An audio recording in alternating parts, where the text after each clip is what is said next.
जी हाँ दोस्तों, तो आ चुका है अब साइंस का 31वां सेट। जी हाँ दोस्तों, तो आज क्या है कि 31वां सेट लेकर के आया हूं जिसमें बहुत इंपॉर्टेंट क्वेश्चन डाला हुआ है। जी हाँ, इस सेट में भी काफी इंपॉर्टेंट क्वेश्चन है जिसकी संभावना जो है आपको टेक्नीशियन ग्रेड 3 में आने की बहुत ज्यादा है। तो दोस्त, इस सारे क्वेश्चन जो डाले हुए हैं उसको मिस मत कीजिएगा, नहीं तो पता नहीं चलेगा कि कितना इंपॉर्टेंट है।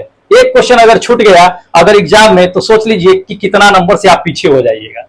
तो क्या कीजिए कि अगर आप टेक्नीशियन ग्रेड 3 की तैयारी कर रहे हैं, सच में जॉब पाना चाहते हैं, तो दोस्त वीडियो को शुरू से अंत तक के देखिएगा, तभी आपको पता लगेगा कि इसमें कितना इंपॉर्टेंट क्वेश्चन डाला गया है और आने की संभावना तो बहुत ज्यादा है। इसलिए वीडियो को स्किप मत कीजिएगा और शुरू से अंत तक के देखिएगा। ठीक है, तो चलिए शुरू करते हैं 20 इंपॉर्टेंट क्वेश्चन का जो सेट लेकर के आए हैं उसे। लेकिन उससे पहले मैं आप उन लोगों को कुछ बता देना चाहता हूं जो लोग चैनल पे नए हैं, शायद उनको पता न हो, इसलिए इंफॉर्मेशन देना मेरा काम है। और मैं बता देता हूं उनको कि मेरे प्यारे दोस्तों, क्या है कि इस चैनल पे प्रत्येक दिन साइंस से 20 इंपॉर्टेंट क्वेश्चन का सेट आता है। ठीक है, साइंस से इसलिए साइंस से आता है कि दोस्त टेक्नीशियन ग्रेड 3 में साइंस 40 नंबर का पूछा जाता है। अगर आप 40 नंबर कंप्लीट कर लेते हैं दोस्त, ऐसे जॉब होगा। इसलिए क्या कीजिए कि 40 नंबर साइंस तो सबसे पहले कंप्लीट करके रखिए, यही आपको क्या होगा कि सिलेक्शन दिलाएगा टेक्नीशियन ग्रेड 3 में। इसलिए दोस्त, मैं क्या करता हूं कि साइंस अभी कंप्लीट करवा रहा हूं। अभी तक मैंने क्या किया है कि फिजिक्स में 800 क्वेश्चन दे दिया, यानी 40 सेट दे दिया है। ये बायोलॉजी का सेट चल रहा है जिसमें 31वां सेट है, ये भी अब खत्म होने के कगार पे पहुंचा हुआ है। इसके बाद केमिस्ट्री का चलेगा, वो भी जान लीजिए कि चैप्टर वाइज चलता है, कहीं कहीं से नहीं चलता है। चैप्टर वाइज जो है इंपॉर्टेंट क्वेश्चन का हम सेट देते हैं, तो ये चैप्टर वाइज हमने खत्म किया है, ये भी खत्म होने के कगार पे पहुंचा है। 2 4 5 सेट और बचे हुए हैं, खत्म हो जाएंगे। फिर केमिस्ट्री का सेट चलेगा, फिर खत्म होगा। उसके बाद बहुत सारा मटेरियल मेरे पास है जो मैं आपको दूंगा। ठीक है, तो बने रहिएगा मेरे साथ, तभी आप क्या कीजिएगा कि सेट ले पाइएगा। अब रही बात की आपको पीडीएफ कहां से मिलेगी, ये जो पढ़ा रहे हैं या दिखा रहे हैं उसकी पीडीएफ जो है दोस्त आपको टेलीग्राम से मिलेगी। ठीक है, तो टेलीग्राम ज्वाइन कर लीजिएगा, वहां से आपको मिल जाएगी। कहां पे ज्वाइन करना है वो भी बता देंगे हम आपको। तीसरी नंबर बात आपको बता देते हैं कि इस चैनल पे क्या होता है कि फ्री में टेस्ट दिया जाता है, बिल्कुल निःशुल्क, कोई पैसा नहीं लगता है। तो उस टेस्ट दे करके आप स्कोर कार्ड और उसका पीडीएफ ले सकते हैं। पता नहीं होगा कि किस तरह का है तो पिछला वीडियो पिछले दिन का जाकर के देख लीजिए, उसमें आपको पता लग जाएगा। ना है तो टेलीग्राम ज्वाइन कर लीजिए, उस पर पता लग जाएगा कि किस तरह का सेट होता है या किस तरह का स्कोर कार्ड होता है, वो पता लग जाएगा। ठीक है, तो नीचे डिस्क्रिप्शन बॉक्स है, उसको आप नीचे देखिएगा, मोर लिखा होगा, उस पर टच कीजिएगा। टच करने के बाद डिस्क्रिप्शन बॉक्स नीचे खुल जाएगा वीडियो का, उसी में सारा लिंक दिया हुआ है। टेलीग्राम का लिंक सब्सक्राइब करने के लिए, लिंक जो है आपका टेस्ट देने के लिए वो भी है, उसमें डाला हुआ है। जो पढ़ा रहे हैं उसका पीडीएफ का अगर आपको लेना है तो उसका भी लिंक है, सब कुछ है। तो डिस्क्रिप्शन बॉक्स एक बार खोलिए, उसको चेकआउट कीजिए, फिर आपको पता लगेगा कि क्या है क्या नहीं है। ठीक है, तो चलिए क्या करते हैं कि 20 इंपॉर्टेंट क्वेश्चन जो लेकर के आए हैं उससे हम शुरू करते हैं। उसका फर्स्ट नंबर क्वेश्चन, ठीक है, बने रहिएगा वीडियो के अंत तक के। अगर चैनल अभी तक सब्सक्राइब नहीं है किए हैं तो चैनल सब्सक्राइब कर लीजिए, अगर पहले से कर रखे हैं तो लाइक कर दीजिए, दोस्तों में शेयर कर दीजिए। चलिए चलते हैं हम लोग 20 इंपॉर्टेंट क्वेश्चन के क्वेश्चन नंबर फर्स्ट पे। देखिएगा, इसमें क्वेश्चन नंबर फर्स्ट में दे दिया कि भारत सरकार ने किस भारतीय मसाले के लिए जो है यूएस को पेटेंट की चुनौती दे दी थी और उसे रद्द करने के लिए मजबूर कर दिया था। जी हां दोस्तों, यह भारत सरकार ने, इसमें जो ऑप्शन दिया हुआ है इसमें से किसके लिए यूएस को चुनौती दे दिया था भारत सरकार ने और उसे रद्द करने पर मजबूर कर दिया था। आपको बताएंगे कि क्या है क्या नहीं, वीडियो को शुरू से अंत तक के देखिएगा, पता लगेगा, पूरी हिस्ट्री इसकी पता लग जाएगी। देखिए, तो इसमें ऑप्शन आपको बता देते हैं कि इसमें है क्या। ऑप्शन नंबर पहला देख लीजिए, दे दिया है कि सरसों, दूसरा लौंग दे दिया है, तीसरा हल्दी दे दिया है, चौथा इलायची दे दिया है। तो भारत सरकार ने इन सभी में से किस के लिए यूएस को चैलेंज कर दिया था पेटेंट के लिए और उसे रद्द करने पर मजबूर कर दिया था। जी हाँ दोस्तों, यूएस यानी कि अमेरिका को। ठीक है, तो ध्यान रखिएगा, ये जो है थर्ड नंबर मेरा ऑप्शन है हल्दी। हल्दी करेक्ट है। भारत सरकार ने हल्दी के लिए क्या किया था कि पेटेंट के लिए चुनौती दे दिया था। किसे दे दिया था? यूएस को दे दिया था। कब दिया, कैसे दिया, थोड़ा सा इसके बारे में हिस्ट्री समझ लीजिए, आपको बता देते हैं। हिस्ट्री जैसे आपको बताता है कि हल्दी, हल्दी क्या होता है कि एक जो है औषधि होता है। तो उसमें क्या था कि अमेरिका के एक वैज्ञानिक, दो वैज्ञानिक थे अमेरिका के। कौन कौन वैज्ञानिक थे? शोधकर्ता जो थे सुमन के दास और हरिहर पी कोहली, ये दो वैज्ञानिक थे जिन्होंने क्या किया कि हल्दी से कहा कि इसके उपचार से घाव को ठीक किया जा सकता है, ठीक है, और उन्होंने अपने पेटेंट करवा लिया था, अपने नाम करवा लिया था। अब थोड़ा आपको हम बता भी देते हैं कि पेटेंट होता क्या है, समझ लीजिए, शायद बहुत लोगों को पता नहीं होगा कि पेटेंट होता क्या है। पेटेंट देखिए, पेटेंट होने का मतलब होता है कि उस पे अपना अधिकार करना, ठीक है, वो चीज आप कोई दूसरा आदमी उसको यूज नहीं कर सकता है बिना परमिशन के। अगर आपको यूज करना है तो उसके परमिशन से कीजिए। पेटेंट कब लिया जाता है? तो कोई जब नया चीज इन्वेंट होता है, खोज होता है, और उसके बदले उसका कोई दूसरा यूज ना करे, तब वो क्या होता है कि पेटेंट करवा लिया जाता है। तो इस पे दो वैज्ञानिक थे अमेरिका के, जो हल्दी के गुण को, जो प्रॉपर्टी उसके औषधि का पेटेंट का, उसका पेटेंट करवा लिया था, ठीक है, हल्दी के, कि इसे घाव क्या होता है कि ठीक होता है। तो भारत सरकार ने क्या था कि 1995 की बात है, ये मार्च 1995 में भारत सरकार ने उस पर चैलेंज कर दिया था कि नहीं, ये हल्दी क्या है कि ये भारत का है। अब भारत जो है क्या है कि बहुत पुराने समय में आप देखिएगा औषधि वाले बुक में, किताबों में जो है क्या है कि भारत का जो इसमें हल्दी का चर्चा किया गया है कि भारत ही इसका जो है सबसे पहले खोज करता था।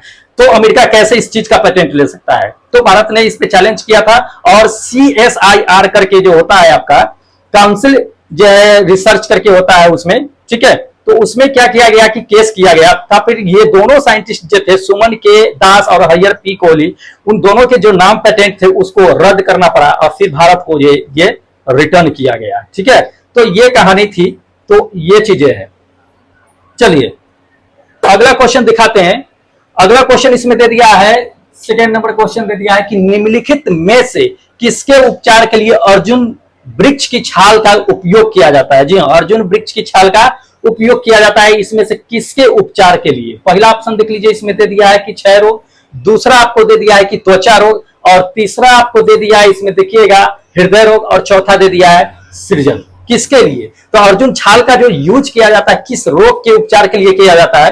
तो दोस्त ये थर्ड नंबर मेरा ऑप्शन होगा, हृदय रोग के लिए। हृदय रोग के लिए क्या होता है कि अर्जुन वृक्ष की छाल का यूज किया जाता है। लेकिन ये बता देते हैं आपको कि ये अर्जुन वृक्ष की छाल की बात अगर करें तो ये पहले के समय में किया जाता था, लेकिन अब हृदय के रोग के लिए तो बड़े बड़े टेक्नोलॉजी आ चुके हैं, अब लोग वहां पे जाते हैं, ठीक है। तो अर्जुन के वृक्ष की छाल का यूज पहले औषधि के रूप में किया जाता था, ठीक है, पहले के समय में। अब बता देते हैं कि अर्जुन की वृक्ष जो होती है वो कहां मिलती है, तो खास करके अपने एशिया में ही पाया जाता है, और इसका उल्लेख जो है आपको बता देते हैं, वर्णन जो किया गया है वो ऋग्वेद में भी किया गया है अर्जुन वृक्ष की छाल का, जिसमें हृदय का उपचार पहले किया जाता है। हृदय से जो भी बीमारी रोग होते थे उसका उपचार अर्जुन वृक्ष की छाल से करते थे, ठीक है।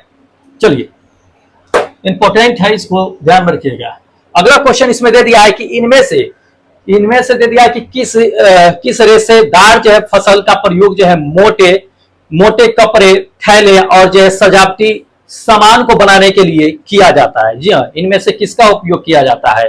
ठीक है, थैले हो गया, बैग हो गया, ये सजावटी मोटे जो होते हैं कपड़े, उसके इस्तेमाल में किया जाता है। किसका? तो ऑप्शन देख लीजिए। ऑप्शन नंबर फर्स्ट में आपको दे दिया है सन का, दूसरा आपको दे दिया है कि हुपवाइन का, या तीसरा दे दिया जूट का, और चौथा आपको दे दिया है कि कपास का। किसका किया जाता है? तो ध्यान रखिएगा, इसमें जो आपको फाइबर क्रॉप जो होता है, रेशेदार फसल का जो होता है उपयोग, जो मोटे कपड़े, थैले और बैग जो या सजावटी कोई भी चीज का इस्तेमाल जो किया जाता है, इसमें से किया जाता है, ये थर्ड नंबर मेरा ऑप्शन करेक्ट होगा, जूट का, ठीक है। तो जूट का इस्तेमाल क्या किया जाता है कि थैले में बनाने में, या कपड़े के, या जो है आपको कह देते सजावटी चीजों में इस्तेमाल किया जाता है। अब समझ लीजिए कि ये जो आपका बता देते जूट जो है ज्यादातर जो है अफ्रीका और भारत में ही शुरुआती दौर में इसको खोजा गया था, या कहा जा सकता है कि जूट का जो है जन्म स्थान भारत और अफ्रीका को ऐसा माना जाता है, ठीक है। ये रेशेदार वाली क्या होती है कि फसल होती है, इसी से क्या होता है कि निर्माण किया जाता है, वो सब बनाए जाते हैं। चलिए अगला क्वेश्चन देख लीजिए। अगला क्वेश्चन इसमें दे दिया है कि इनमें से किस पौधे में, इनमें से किस पौधे को जो है ग्रीन गोल्ड के नाम से जाना जाता है? जी हाँ, ग्रीन गोल्ड के नाम से जाना जाता है। किस पौधे को? तो बहुत सारे गोल्ड के नाम सुने होंगे, लेकिन ये क्या है कि ग्रीन गोल्ड है। तो ग्रीन गोल्ड को किस पौधे को कहा जाता है, ये जानना है। ऑप्शन देख लीजिए। ऑप्शन नंबर फर्स्ट में दे दिया है कि नीम को, या दूसरा दे दिया है बांस को, या तीसरा आपको दे दिया है कि तुलसी को, या चौथा दे दिया है कि अदरक को। किसको ग्रीन गोल्ड के नाम से जाना जाता है? तो ध्यान रखिएगा, ग्रीन गोल्ड के नाम से जो जाना जाता है, ये सेकेंड नंबर मेरा बांस होगा। बांस को क्या कहा जाता है कि ग्रीन गोल्ड के नाम से जाना जाता है। अब थोड़ा सा बांस के बारे में समझ लीजिए कि ग्रीन गोल्ड के अलावा आपको हम बता देते हैं, कि बांस को गरीब आदमी का लकड़ी भी कहा जाता है। जान लीजिए कि बड़े से बड़े आदमी हो या छोटे से छोटे गरीब तबके के लोग हो, वो भी बांस का यूज करते हैं। जिसके पास झोपड़ी नहीं होती है, वो अगर झोपड़ी भी बनाना चाहे तो वो बांस का यूज करते हैं। इसलिए इसे गरीब आदमी का लकड़ी भी कहा जाता है, ध्यान रखिएगा। और सबसे पूछा जाता है ये चीजें कि सबसे तेजी से बढ़ने वाला पौधा कौन सा होता है, पेड़ कौन सा होता है, तो ये बांस ही होता है। ठीक है, बांस सबसे तेजी से बढ़ता है। और जान लीजिए कि बांस को जो है घास के कैटेगरी में रखा गया है। कभी कभी पूछा जा सकता है कि निम्नलिखित में से कौन सा जो है घास के कैटेगरी में आता है, तो बांस आता है। बांस को ये चीजें है ग्रीन गोल्ड कहा जाता है।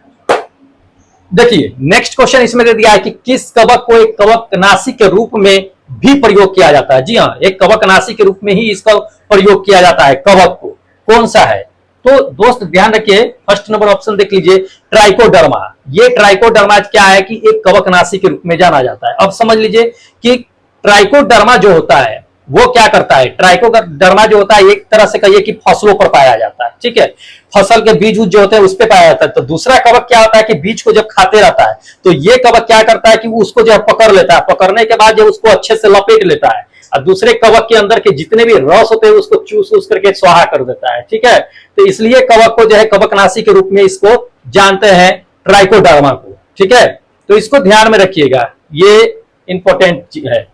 चलिए अगला दिखाते हैं। अगला क्वेश्चन इसमें दे दिया है कि इसमें से कौन सा विकल्प जो है ओमेगा 3 वसा अम्ल का अच्छा स्रोत माना जाता है। ठीक है, ओमेगा 3 का अम्ल का जो है अच्छा स्रोत माना जाता है, वसा अम्ल का, ओमेगा वसा अम्ल का स्रोत सबसे अच्छा माना जाता है। तो देख लीजिए पहला नंबर ऑप्शन आपको दे दिया है इसमें कि मक्के के तेल का, या दूसरा दे दिया है सार्डिन का, या तीसरा आपको दे दिया है कि पालक का, चौथा दे दिया गेहूं के उत्पादक का। किसको ओमेगा 3 का वसा का अम्ल का सबसे अच्छा स्रोत माना जाता है, तो ध्यान रखिएगा इसमें ओमेगा 3 वसा अम्ल का जो सबसे अच्छा स्रोत माना जाता है, ये सेकेंड नंबर सार्डिन को क्या किया जाता है कि वसा ओमेगा का जो है, आपको ओमेगा वसा का जो है अम्ल का सबसे अच्छा स्रोत माना जाता है। अब ये समझ लीजिए कि ओमेगा अगर 3 दे देता है कि सीधा ओमेगा 3 जो है सबसे अच्छा स्रोत क्या होता है, तो ध्यान रखिएगा मछली का जो तेल देखते हैं, जो यकृत से निकलता है, लीवर से जो तेल निकलता है मछली का, उसमें विटामिन डी के अलावा ओमेगा 3 भी पाया जाता है। तो ये भी कभी कभी पूछ देता है कि ओमेगा 3 कहां पे पाया जाता है, तो अगर मछली का लीवर से अगर तेल की अगर ऑप्शन आ रही है तो आप उसे मार सकते हैं। चलिए अगला क्वेश्चन देख लीजिए। अगला दे दिया है कि केचुए के जरिए मृदा की उर्वरकता की शक्ति को बढ़ाने की प्रक्रिया को क्या कहा जाता है। ठीक है, उर्वरकता की बढ़ाने की प्रक्रिया को क्या कहा जाता है, केचुए के जरिए कहा जाता है। तो ध्यान रखिए केचुए के जरिए अगर उर्वरकता शक्ति बढ़ाता है तो केचुओं को क्या किया जाता है, उसमें केचुओं को पालता है।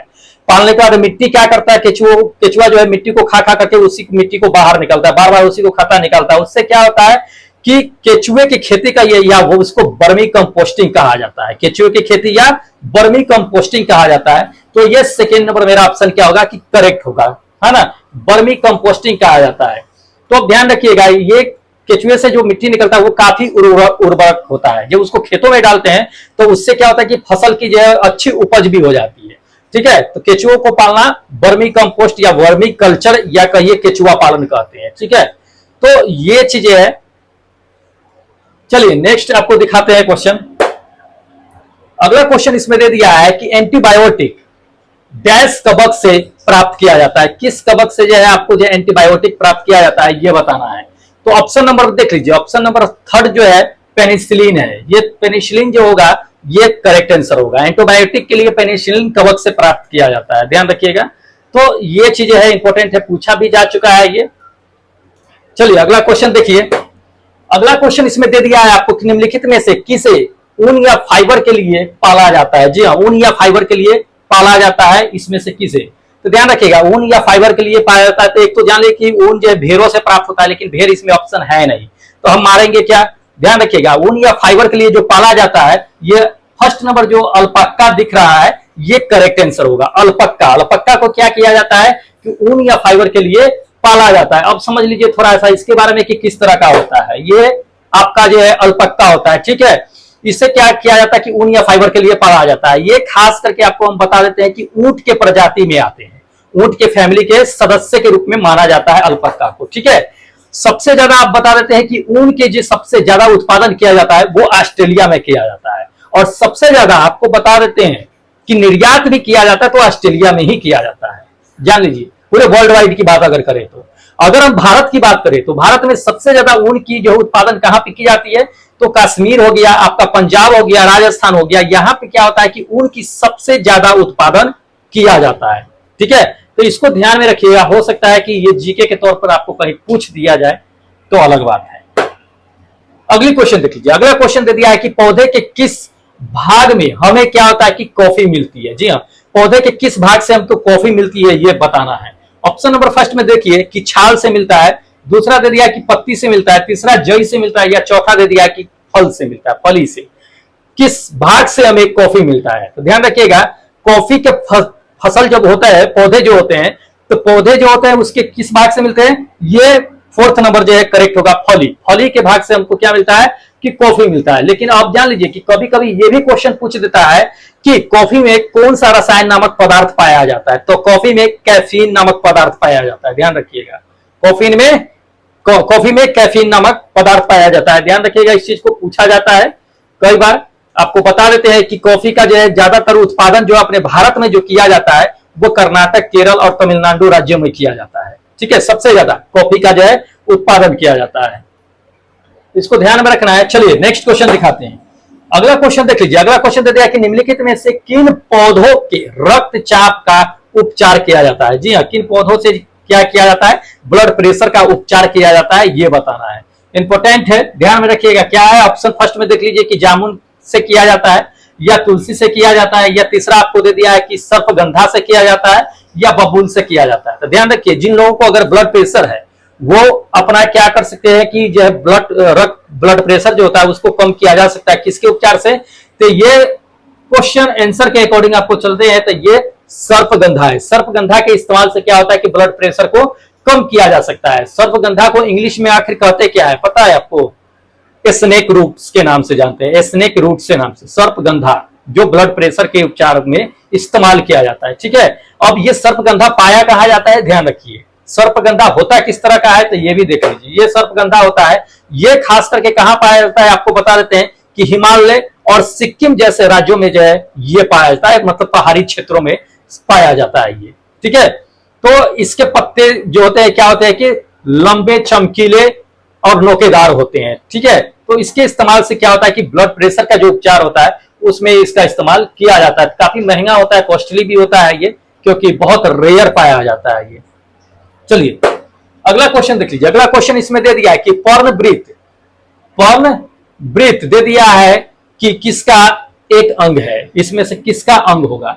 तो ऑप्शन देख लीजिए। ऑप्शन नंबर फर्स्ट में दे दिया है कि पक्षी का अंग है, या दूसरे दे दिया है कि मनुष्य का अंग है, या तीसरा दे दिया है कि पेड़ का अंग है, या चौथा आपको दे दिया है कि जानवर का अंग है। पर्णवृत्त किसका अंग है, तो ध्यान रखिएगा पर्णवृत्त जो होता है वो पौधे का अंग होता है। तो ये थर्ड नंबर मेरा ऑप्शन क्या होगा कि बिल्कुल करेक्ट होगा। पेड़ का जो है क्या होता है कि अंग होता है। अब पर्णवृत्त मतलब होता है किस तरह का है ये भी जान लीजिए। तो ये पर्णवृत्त है। ठीक है, ये क्या होता है देख लीजिए, ये लंबा है, लंबा वाला भाग जो दिख रहा है ये पर्णवृत्त है। इसी से क्या होता है फूल पत्ती जो है इससे लगे होते हैं, तो इसको ध्यान में रखिएगा, पूछा जाता है, इंपॉर्टेंट है। चलिए अगला क्वेश्चन दिखाते हैं। अगला क्वेश्चन इसमें दे दिया है कि एक पौधे में निम्नलिखित में से क्या एक चीज बीज में परिवर्तन हो जाता है। ठीक है, इसमें से कौन है जो डायरेक्ट बीज में परिवर्तन हो जाता है, तो ध्यान रखिएगा। फर्स्ट नंबर ऑप्शन दे दिया कि वर्तिकाग्र, क्या ये बीज में परिवर्तन हो जाता है, या अंडाशय बीज में परिवर्तन होता है, या तीसरा दे दिया कि वर्तिका बीज में परिवर्तन हो जाता है, या चौथा दे दिया कि बीजांड।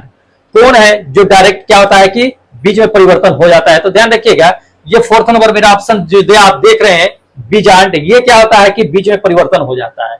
एलपी के एग्जाम में पूछ दिया है, ध्यान रखिए। टेक्नीशियन एलपी का एग्जाम पहले एक साथ होता था, उसी में पूछा है, तो पूछे जाने की संभावना बनती है, इसको नोट करके रखिएगा, इंपॉर्टेंट है।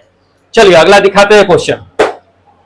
अगला क्वेश्चन इसमें दे दिया है आपको कि पार्थेनोकोपी, ठीक है, को किसके रूप में परिभाषित किया गया। तो पार्थेनोकोपी जो है किसके रूप में परिभाषित किया गया है ये देखना है। ऑप्शन देख लीजिए। ऑप्शन नंबर फर्स्ट में आपको दे दिया है, इसमें निषेचन के साथ जो है जोड़े के विकास को परिभाषित करता है, या आपको बता देते हैं निषेचन के साथ जो है आपको फसल के विकास को परिभाषित करता है, या निषेचन के बिना जो है आपको जड़ों के विकास को परिभाषित करता है, या चौथा आपको दे दिया है कि निषेचन के बिना फलों के विकास को प्रभावित करता है।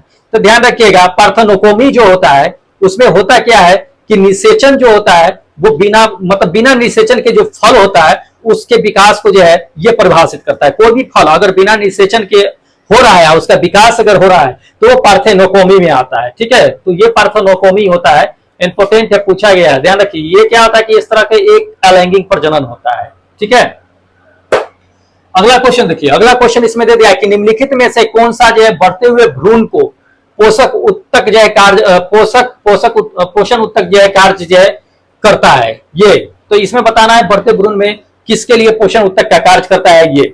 ठीक है, तो आप देख लीजिए, पहला नंबर ऑप्शन दे दिया है आपको कि बीजांड, या दूसरा दे दिया अंडाशय, या तीसरा आपको दे दिया है कि एंडोस्पर्म, या चौथा दे दिया युग्मज। कौन है जो बढ़ते भ्रूण के विकास के लिए एक उत्तक का जो है कार्य करता है, कौन? तो ध्यान रखिएगा, ये जो करता है ये थर्ड नंबर मेरा होगा ऑप्शन एंडोस्पर्म। एंडोस्पर्म में क्या होता है कि बढ़ते हुए भ्रूण के उत्तक की तरह क्या करता है कि कार्य करता है। ठीक है, चलिए अगला क्वेश्चन दिखाते हैं। अगला क्वेश्चन इसमें दे दिया है कि एक प्रकार के अलैंगिक प्रजनन को पहचानने के लिए, ठीक है, पहचानने के लिए इसमें कि जिनमें क्या है, जिनमें आपको जड़, तने और पत्ती जैसे पौधे के कुछ हिस्सों के माध्यम से क्या होता है कि प्रजनन होता है। तो इसमें कौन होगा?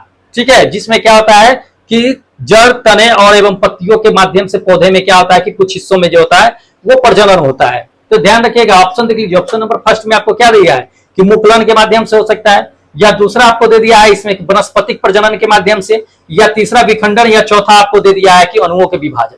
किसके माध्यम से जो है होता है? पत्ते, पत्ती जो होता है, और जड़ जो होता है, तना जो होता है, उसमें जो है प्रजनन होता है। पौधे के किस भाग से? तो ध्यान रखिएगा, ये जो आपको दे दिया है सेकेंड नंबर मेरा ऑप्शन वनस्पतिक प्रजनन, ये मेरा करेक्ट आंसर होगा। ठीक है, वनस्पतिक प्रजनन, इसी के माध्यम से क्या होता है कि पौधे के कुछ हिस्सों में क्या होता है कि प्रजनन की क्रिया होता है। चलिए अगला क्वेश्चन देख लीजिए। अगला क्वेश्चन इसमें आपको दे दिया है कि निम्नलिखित में से किस पौधे के सिराओं पर, ठीक है, दे दिया है कलिकाएं जो प्रवर्धन करता है, कलिकाएं परिवर्धन करता है। तो ध्यान रखिएगा, ये सेकेंड नंबर मेरा ऑप्शन करेक्ट होगा, ब्रायोफाइलम। ठीक है, तो ये ब्रायोफाइलम है जो क्या होता है कि सिराओं के जो है उस पे जो है क्या करता है कि कायिक परिवर्धन का काम करता है। ठीक है, तो इसको ध्यान में रखना है। चलिए नेक्स्ट क्वेश्चन दिखाते हैं आपको। अगला क्वेश्चन इसमें दे दिया आपको कि क्रॉस परागण के लिए निम्नलिखित में से कौन सा परागण का कारक नहीं है? मतलब परागकण का कारक नहीं है, किसके कारण परागकण नहीं हो सकता है ये बताना है। ऑप्शन देख लीजिए। ऑप्शन नंबर फर्स्ट दे दिया है जल, दूसरा आपको दे दिया है कि जानवर, तीसरा दे दिया है कि वायु, और चौथा दे दिया है कि पौधे। किसके माध्यम से यह परागकण की क्रिया नहीं हो सकती है ये? ठीक है, क्रॉस परागण के लिए कहता है। तो क्रॉस परागण में होता है क्या है कि एक दूसरे का जो परागकण जब मिलता है तो वो क्रॉस परागण होता है। एक पौधे का परागकण दूसरे पौधे के परागकण को जब मिलाते हैं तो वो क्रॉस परागकण होता है। तो किसके माध्यम से नहीं हो सकता है? तो देखिए, जल है तो जल के माध्यम से क्रॉस परागण हो सकता है। जब बरसात होता है तो एक पुष्प पर अगर बरसात का बूंद पड़ेगा तो उसका परागकण उड़ करके दूसरे पुष्प पे जा सकता है, तो क्रॉस प्रजनन हो सकता है। ठीक है, जल के माध्यम से हो सकता है। जानवरों के माध्यम से, जब जानवर चलते हैं तो पैरों में क्या होता है, इसके परागकण लग जाते हैं, तो लगने की वजह से क्या होता है कि दूसरे पौधे के फूल में भी वो परागकण जा सकता है, उसके थ्रू भी क्या होता है कि क्रॉस परागकण जो है हो सकता है। वायु के माध्यम से भी जब तेज हवाएं चलती है तो एक परागकण उड़ करके दूसरे परागकण में जा सकते हैं, लेकिन पौधे के माध्यम से नहीं होगा। इसलिए क्या होगा कि फोर्थ नंबर मेरा ऑप्शन करेक्ट होगा। ठीक है, तो इसको ध्यान में रखना है। चलिए अगला क्वेश्चन दिखाते हैं आपको। अगला क्वेश्चन इसमें दे दिया है कि फसल के पौधों के समूह को वनस्पतिक पद्धति से उपजते हैं, मतलब वनस्पतिक उपज कोष किसमें पद्धति से कौन सा उपज होता है ये बताना है, वनस्पतिक पद्धति से। तो ध्यान रखिएगा, वनस्पतिक पद्धति बताते हैं कि वनस्पतिक पद्धति क्या होता है। ऑप्शन पहले देख लेते हैं, फिर आपको बता देते हैं कि क्या है क्या नहीं, क्योंकि यह एलपी के टेक्नीशियन के एग्जाम में 2018 में पूछ दिया है, तो में भी पूछा जा सकता है, इसलिए इसको ध्यान में रखना है हमें कि वनस्पतिक पद्धति से कौन उपजते हैं इसमें। ऑप्शन नंबर फर्स्ट में देखिए, ऑप्शन नंबर फर्स्ट में दे दिया कि आलू, पपीता या केला, ये हो सकता है। या दूसरा ऑप्शन आपको दे दिया है गन्ना, आलू और केला, ये हो सकता है। या तीसरा आपको दे दिया है इसमें कि मूंगफली, लहसुन और काजू, ये हो सकता है। या चौथा आपको दे दिया है इसमें प्याज, धनिया और नींबू। कौन है जो वनस्पतिक पद्धति से उपजते हैं? जी हाँ, तो ध्यान रखिएगा, वनस्पतिक पद्धति से जो उपजते हैं ये आपको सेकेंड नंबर ऑप्शन होगा, गन्ना, आलू और केला। अब समझ लीजिए कि आखिर यही क्यों होगा। समझिए, इस तरह से हम आपको बताते हैं कि गन्ना, आलू और केला इसलिए होगा कि जान लीजिए कि वनस्पतिक पद्धति कहने का क्या मतलब है कि जब किसी चीज को हम उपजने के लिए डालते हैं जमीन के अंदर, तो उसी के भाग से निकल करके एक नए क्या होता है कि पौधे का निर्माण होता है, तो वो वनस्पतिक पद्धति होता है। उसी से ना निकल के उसी के अगल बगल से निकलता है। जैसे कि गन्ना है, तो गन्ना को जिस रूट को हम डालेंगे ना, उसी से ना निकल के उसी के अलग बगल वाले भाग से निकलता है। उसी तरह से आलू होता है, आलू जो डालते हैं उस आलू से ना निकल के आलू के हिस्से से ही क्या होता है कि मुकुलन के द्वारा जो है अलग अलग भाग उसके निकलते हैं, बहुत सारे आलू का निर्माण करते हैं। उसी तरह से केला होता है, केला के बीट को अगर डालिएगा तो केला के बीट के साइड से भी बहुत सारे केले निकल जाते हैं। तो ये चीजें होता है, तो ये चीजें पपीता में नहीं होता है। फर्स्ट वाले में देख लीजिए पपीता भी दिया हुआ है, तो ये नहीं होता है। या मूंगफली सर्जन में नहीं होता है, या काजू में नहीं होता है, प्याज में नहीं होता है, धनिया में नहीं होता है, नींबू में इस तरह का नहीं होता है। सिर्फ क्या होता है कि गन्ना, आलू और केला में होता है। इसलिए ये वनस्पतिक पद्धति के रूप में इसको जाना जाता है। ठीक है, चलिए लास्ट क्वेश्चन आपको दिखाते हैं। अगला क्वेश्चन, इसमें लास्ट क्वेश्चन आपको दे दिया कि किस प्रकार के प्रजनन से क्या कि अधिक विविधता उत्पन्न होती है, मतलब काफी डिफरेंट देखने के लिए मिलता है। किस प्रकार के ये प्रजनन में, तो ध्यान रखिएगा। ऑप्शन पहले देख लेते हैं। ऑप्शन नंबर फर्स्ट में देख लीजिए, आपको दे दिया है कि वैनरी विखंडन, या दूसरा अलैंगिक प्रजनन, तीसरा आपको दे दिया है इसमें कि बहु विखंडन, और चौथा दे दिया है कि लैंगिक प्रजनन। किस प्रजनन में काफी डिफरेंट आपको देखने के लिए मिलेगा, काफी विविधता मिलेगा। तो ध्यान रखिएगा, लैंगिक प्रजनन जो होता है, ये फोर्थ नंबर जो आप देख रहे हैं लैंगिक प्रजनन, ये लैंगिक प्रजनन सही करेक्ट आंसर होगा। इससे जो नए जीव उत्पन्न होते हैं वो क्या होता है कि जो माता पिता होते हैं उससे काफी डिफरेंट होते हैं। क्यों होते हैं जान लीजिए, क्योंकि यह एक लैंगिक प्रजनन होता है। लैंगिक प्रजनन में नर और मादा दोनों भाग लेते हैं, पता है ये चीजें।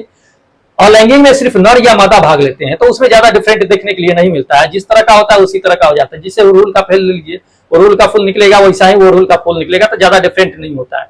लेकिन अगर इंसान है, अगर तो इंसान माता पिता की तरह नहीं होता है, बिल्कुल डिफरेंट होता है। उसी तरह से बहुत सारे होते हैं, लैंगिक प्रजनन की बात बता रहे हैं। ठीक है, तो इसमें क्या होता है कि नर का आधा जो है गुणसूत्र जो होता है, और पुरुष का जो होता है आधा गुणसूत्र, दोनों मिलकर के एक नए तीसरे का जो है निर्माण करता है। वो काफी डिफरेंट होता है दोनों से। तो ये अलैंगिक प्रजनन में क्या होता है कि काफी डिफरेंट आपको देखने के लिए मिलता है। ठीक है, तो ये ऑप्शन मेरा करेक्ट है। तो दोस्त क्या है कि ये 20 इंपोर्टेंट क्वेश्चन था आपका, सेट जो है 31 से जो था सो। ठीक है, इसके बाद जो है कुछ सेट बचे हुए हैं, जिसको खत्म करके हम क्या करेंगे कि एक नया सेट जो चैप्टर होगा केमिस्ट्री, उसको हम क्या करेंगे, चैप्टर बाय जो है 20-20 क्वेश्चन का सेट आपको देते रहेंगे। बहुत जल्द खत्म करके उसके बाद एक नए तरीके से एक नए शुरुआत करेंगे, एक नए सेट का शुरुआत करेंगे, जो उसमें भी काफी इंपॉर्टेंट सेट देंगे, वो मिक्स रहेगा। ठीक है, ये खत्म करने के बाद, केमिस्ट्री खत्म करने के बाद बहुत मिक्स सेट चलाएंगे, जो काफी आपके लिए क्या होगा कि इंपॉर्टेंट होगा। ठीक है, अगर दोस्त क्या है कि अभी तक आप चैनल सब्सक्राइब नहीं किए, तो अगर लगे कि वीडियो आपके लिए हेल्पफुल है तो दोस्त चैनल सब्सक्राइब कर लीजिए, और टेलीग्राम से जुड़ जाइए। अगर इसका पीडीएफ आपको लेना है तो टेलीग्राम से जुड़ जाइएगा, उस पर सारा पीडीएफ आपको मिलता रहेगा, अपडेट होते रहेगा। और अगर अभी तक मॉक टेस्ट नहीं दिए तो जाकर के टेस्ट दे लीजिए, आज ही भर एक्टिव है, उसके बाद डीएक्टिव कर दिया जाएगा, न्यू लिंक एक जनरेट करके आपको दिया जाएगा। ठीक है, तो जल्दी फटाफट जो है टेस्ट दे लीजिए, खत्म कीजिए दे करके। चलिए फिर मिलते हैं एक नए वीडियो के साथ, फिर तब तक जय हिंद दोस्तों।